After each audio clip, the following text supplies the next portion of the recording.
Biden's withdrawal from the presidential race will have a major impact on the timeline and process leading up to the general election in November. Zach Stidham spoke with Knox County Clerk David Shelton today to discuss what happens as a result of this situation. Zach. Although a change at the top of the presidential ticket at this late stage is unprecedented, Shelton says there are many procedures put in place to deal with this exact situation.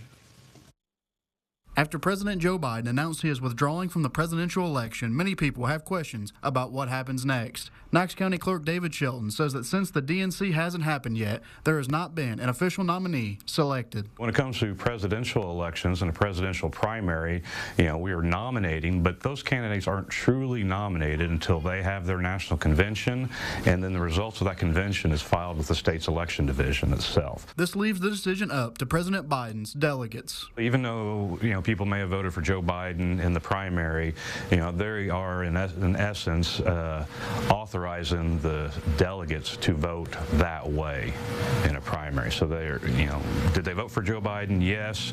Did they really vote for Joe Biden? Well, technically they voted for a district delegate for the national convention.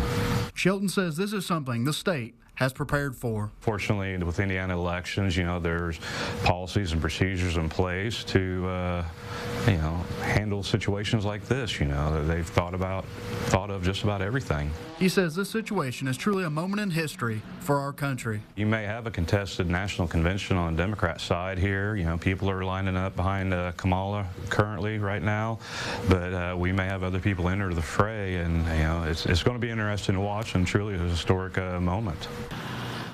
Yeah, Shelton said the deadline for the Democrat Party to submit their official nominee is September 10th.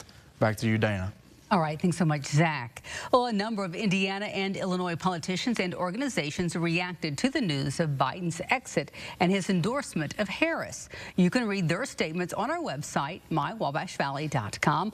Also, stay tuned for NBC Nightly News right after our newscast for the very latest on developments on this story.